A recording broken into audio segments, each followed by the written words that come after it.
Hey there, you're tuned in to MEA Worldwide. I'm your host, Elena Jordan, and today I am sitting down with Katy Davis, who you can see in Motherless Brooklyn. Yes. Phenomenal movie. It's been out for about a week, and everyone Yes. is raving about how incredible it is. Yeah. And from your accent, we can tell in real life that you are also actually Irish. I You am, play an yes. Irish immigrant in the movie. Yes, I do. Fresh off the boat. And also, just to brag on you a little bit, Oh, please. you're just featured as well in this Irish publication I that know, is yeah. very famous in Ireland. Yes. How is it for you now going back home and having this huge phenomenon, having people call you from home? I'm sure Yeah. everyone's reaching out. Yeah. No, it's lovely. I haven't actually been, because it just came out a week Right. ago, so I haven't been home yet. But it's so nice to do something that's on such a platform that is accessible to everybody. You know what I mean? That like they can, my friends I went to school with when I was little can just go to the cinema and check it out. So yeah, it's really, really exciting. And part of the reason it's such a global phenomenon is because of this incredible cast and the fact that Edward Norton, this is the first time that he is also writing, directing, producing, and starring. Your scenes were opposite Edward Norton. Have you ever encountered that before, working with someone who was also directing within a scene? No. It was fascinating. He was, and what I really admired was how present he was too, that he was fully present as a scene partner and an actor in the scene. They would call cut and then he would step out, go behind the camera, check with his DP, check the lighting, make sure they were getting everything they needed. Also checking the dialogue because he adapted it from the novel. Like he did everything. He wore every hat on this. And so, I mean, it really opened my eyes to the possibilities in this industry if you have the stamina and the strength to do it. Did it inspire you to maybe want to pursue some more things behind the scenes as Yeah, well? I mean, I shouldn't ever say never, but I have not been drawn to writing, but certainly producing and directing, yeah. It was really an incredible feat to observe and really cool to act opposite too. Was it daunting for you, though, having this first experience with somebody who's directing and acting, being someone of such high caliber as Edward Norton? Were you a fan beforehand as well? Oh, totally. Yes. I think it's hard to find someone who isn't. But what I will say is that, yes, I definitely had a little bit of nerves right before.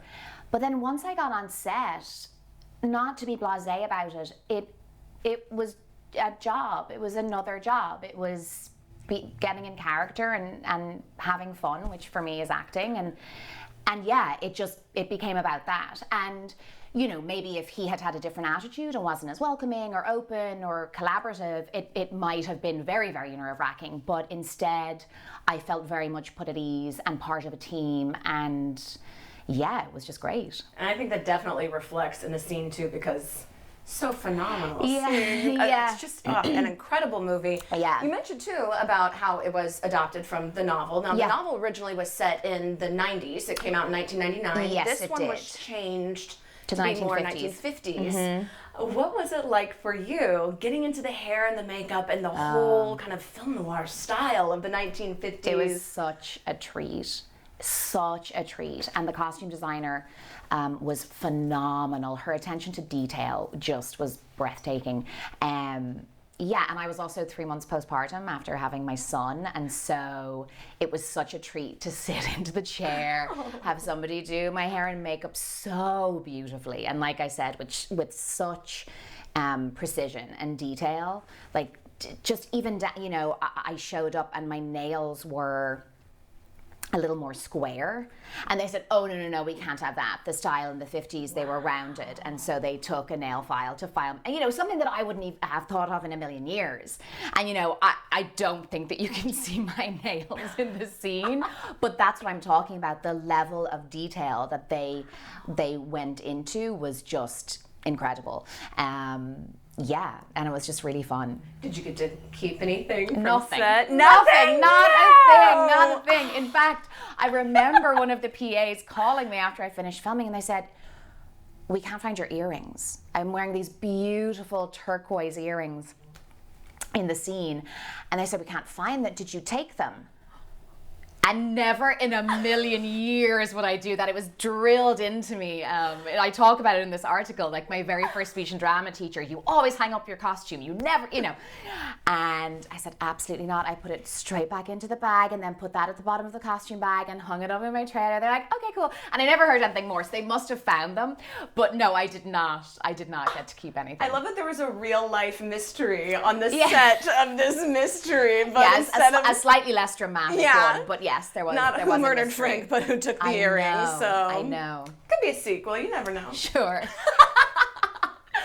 Now, because this was originally set in the 1990s, would you have preferred to have the costume and makeup from the 90s or from the 50s? Oh no, 50s all the way.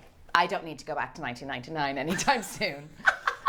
And you talked too about how incredible it was with the hair and the makeup. And also, I have to say, you are absolutely glowing now, too. Yes. I know that you had just had your son when you were filming, but now, congratulations. Thank you. Yes, I'm 6 months. So I don't even know how it happened so quick. Well, I know how it happened. I don't know how I'm now 6 months. That feels like it happened very quickly. I think it's probably running around after a toddler.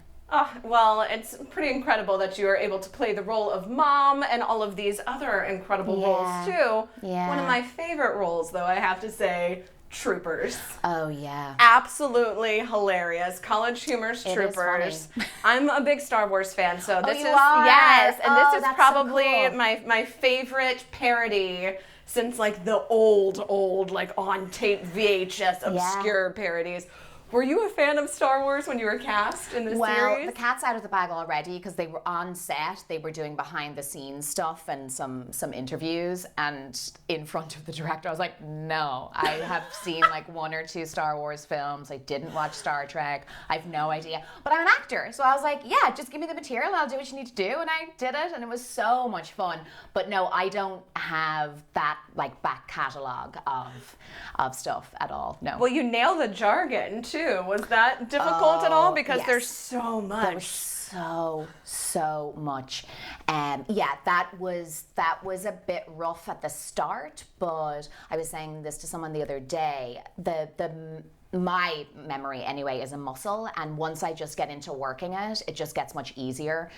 So at the beginning it was a little tough, and then once I got into it, I was just, because I was working back-to-back days and going into overtime often, and then having 10 more pages for the next day. And if you've seen it, so this jargon, and on top of it, it's parody jargon. So there's all this extra stuff put in there that, to make it even more. It's like a supercalifragilisticexpialidocious situation. Exactly. In every line. Because you're making fun of the jargon, which almost makes it harder to learn. Because Do you have any tips or tricks for any other actors out there who are trying to learn similar type jargon? Just drilling the lines. That was it. Just over and over again. My poor husband, he knew them back and forth by the end. But yeah, I had a running joke with one of the other college humor castmates, and he just got all the jokes. I would do pages and pages of monologues and dialogue, and he would just get to come in with one line and steal the scene. I'm like, okay, cool. Another tough day for Rafe on the set. Yeah. Well, since you have also mastered the art of comedy and drama, are there any other genres that you would really love to explore that maybe you haven't gotten the chance to explore yet? Well, it's still in the comedy realm, but I love the idea of a sitcom in front of a live studio audience. Because I love doing theatre. That's what I started doing, and I feel like it's just the perfect combination of getting that energy from the crowd, but you're also on camera and you're working as an ensemble. I just think it would be such a cool experience. I would love to see you on a sitcom. Get to see you every week. I know. And it's just such a dream. You get to rehearse for however many days, and then you get to tape on Friday and your weekend off. I just think it'd be so fun. Do you have any favorite sitcoms that you're watching now? Ooh, I've gotten into Carol's Second Act, which is Patricia Heaton. I'm kind of liking that one at the moment. Yeah. That's a new one on the air at the moment. Do you have any other favorite TV shows as well? Oh my God, so many. I love Better Things on FX, which is, oh my goodness, I'm blanking on her name just at the moment. Yes, Better Things is one of my all-time favorites, obviously Modern Family.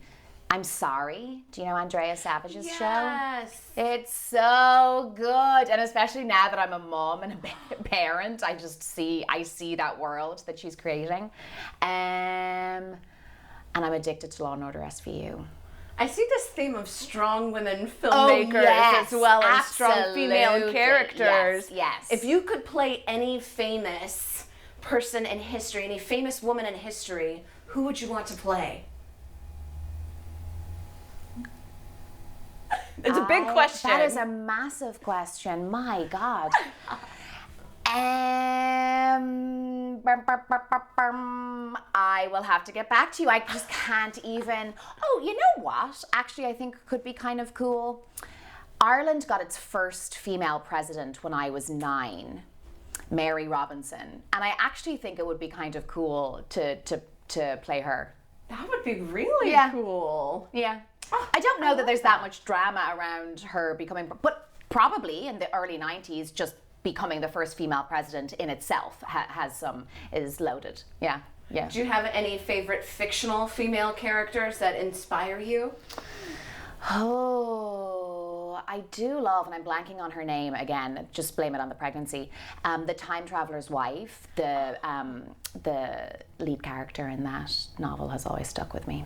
I love that. Well, thank you so much for coming and speaking with us. You're welcome. It was my pleasure. Where can everybody keep up with you online as well? Ooh, at Davis Face. It's a shortened version of a nickname for myself. That's Instagram and Twitter, and I think that's all that matters now, isn't it? I mean, you said it. There you go. Unfortunately, that's all that matters. Well, thank you guys so much for joining us. Again, be sure to check out Motherless Brooklyn in theaters now. Thank you again, Katy. Thank you. And be sure to check out all of our other interviews at MEA Worldwide. Until next time, I'm Elena Jordan. Have a good day.